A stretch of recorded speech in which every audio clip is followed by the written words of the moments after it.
Hello everybody, a very good afternoon to you all and welcome back to another live stream here in our Discord channel and on our YouTube channel. It's very good to see you all and I hope you're all having a very good Thursday so far. It's been a very interesting time in the markets at the moment. We're going to break down the FOMC decision, the key points that were made, some reaction to some trade ideas, and also the Bank of Japan as well. The markets are really alive and kicking in this late period in the markets, and it's in the year. Sorry, and it's very good to see, and that's why we've done all this prep work at the beginning of this week because we bookmarked today. Oh, not today necessarily, but we bookmarked these yesterday and today and tomorrow as being our key drivers for this week. So very excited to break down these markets for you. I know that there's people that watch this on catch up. So yeah, but this is for you as well. And I've dropped the link in the Discord channel, which I've pretty much set up now. I'm very close to actually finishing that setup, and then we'll be able to open it up a bit more to the general public, should we say? So yeah, really exciting times in the markets. Markets are moving quick, and it's important that we break it down in a calm manner, and then we can get our best trade ideas from there. Okay, right. Let's start off with the elephant in the room, which was the Fed decision yesterday, which was, I've got some key takeaways here, which hopefully can break down what's happened.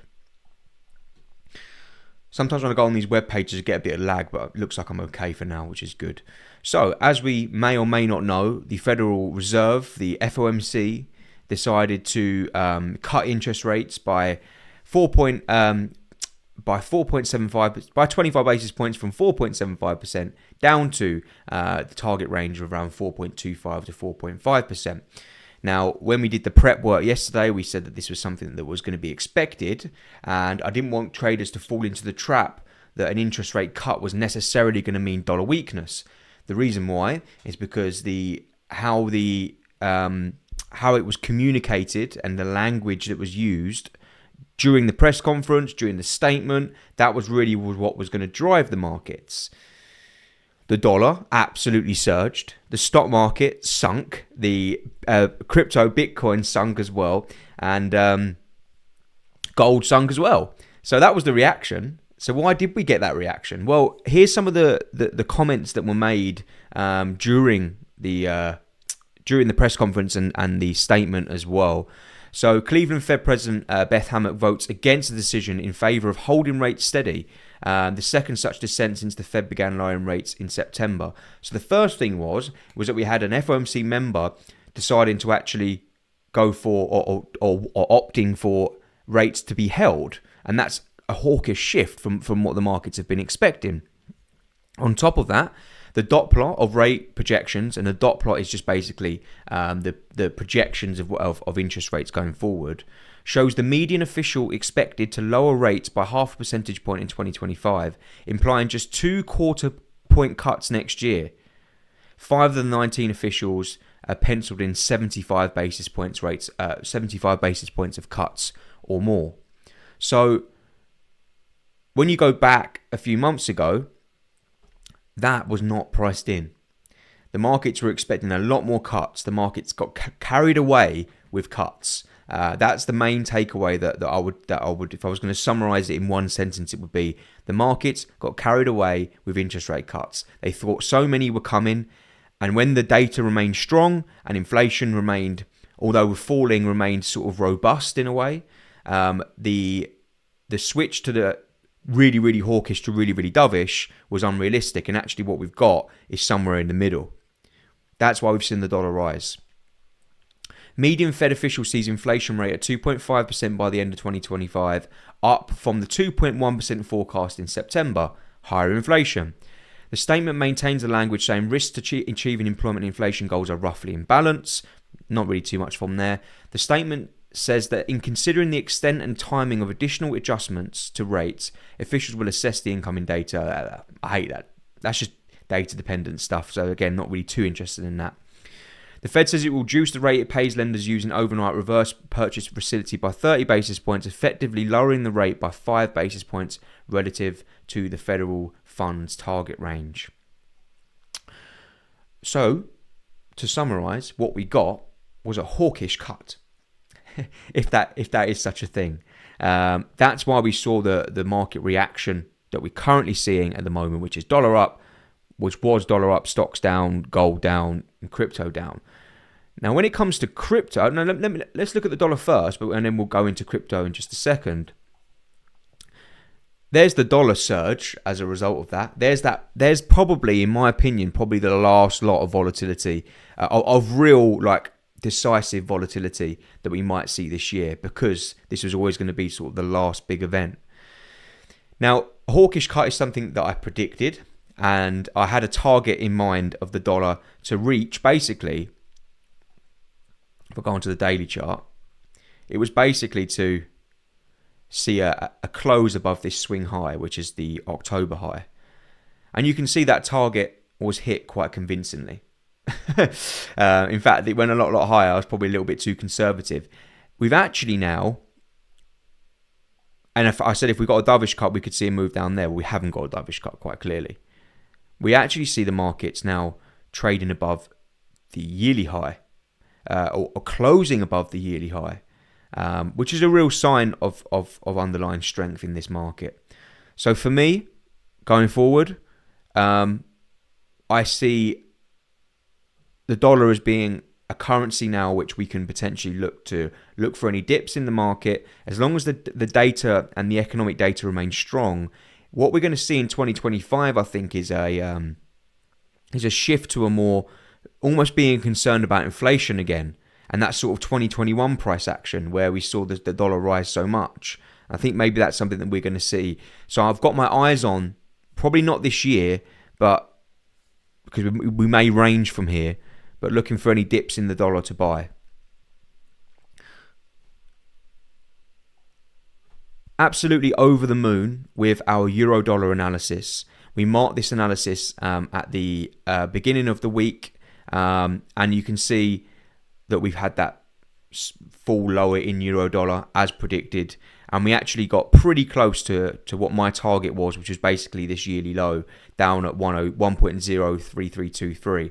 Now, with it being the Christmas period, to be honest, I'm probably going to take the profits there, because we're pretty close to our exit, and we're currently trading at 2.5 to 1. And for the 19th of December, with Christmas coming next week, my expectations for massive moves in the Forex market are lower than what a normal period would be, just because participation is lower, and therefore I'm happy to take those profits. A really, really good trade. That means when that happens, I can just sort of go, right, let's just clean up the charts, and I can just get rid of that.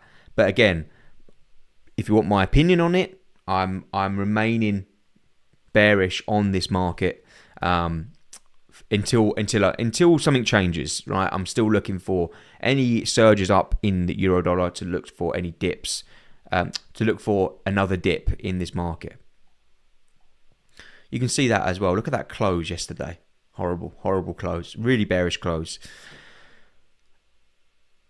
Another market which is experiencing its fair share of volatility is the dollar yen, which you can see has blasted up to, its November high, and looks to me like we're pushing higher once again.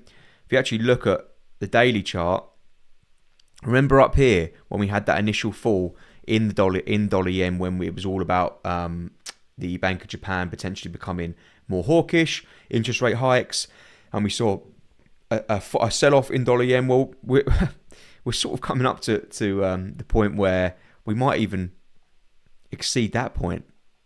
And so that's, again, another trade which I'm sort of looking at for next year, is basically a move back above that 162. Now, why?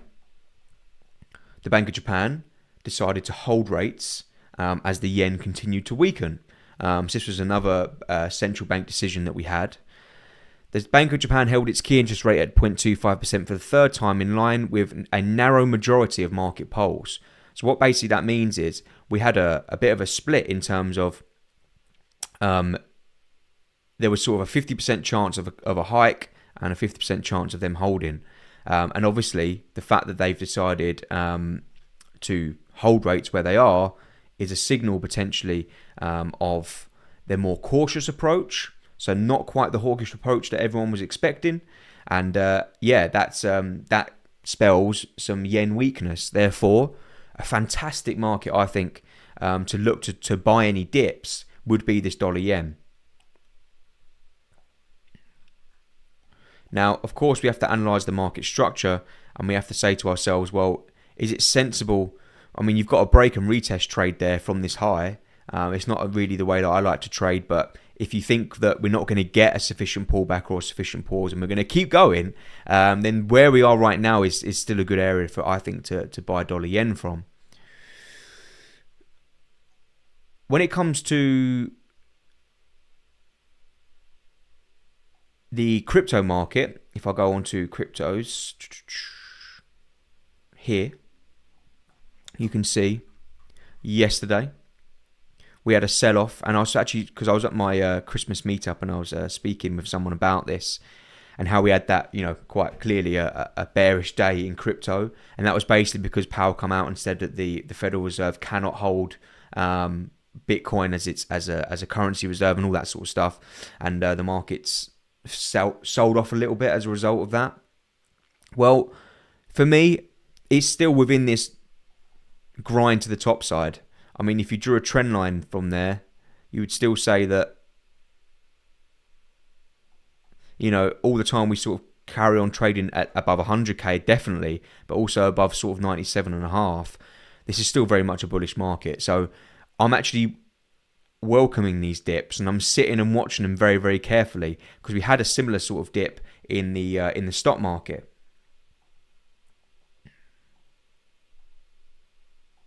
Indices. Look at that.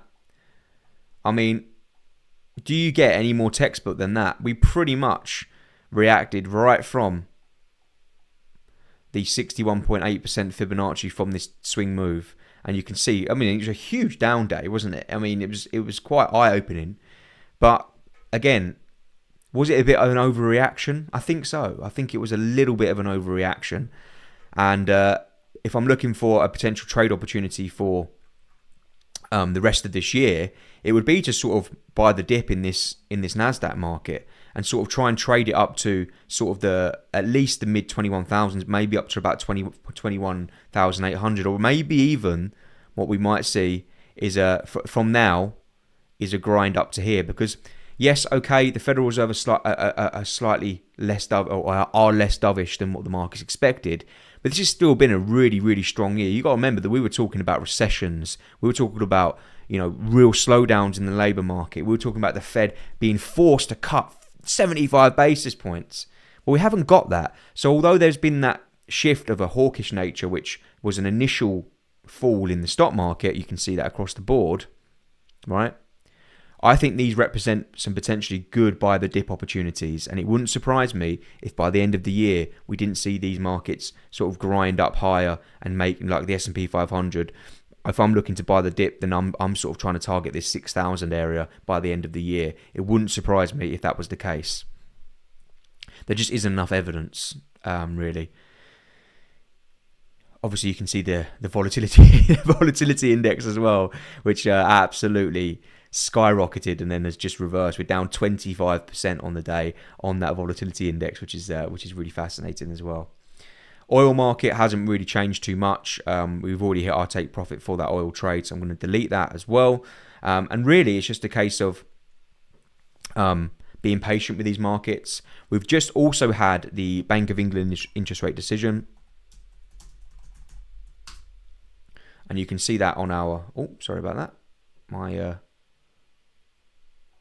screen has decided to go very, very fuzzy. Not sure why. 2 seconds, guys.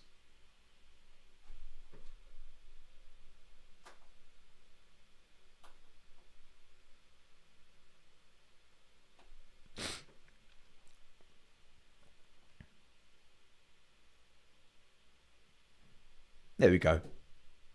Sometimes when you turn something on and off, it always works. Yes, the Bank of England interest rate decision. So the Bank of England decided to hold rates where they were, 4.75%.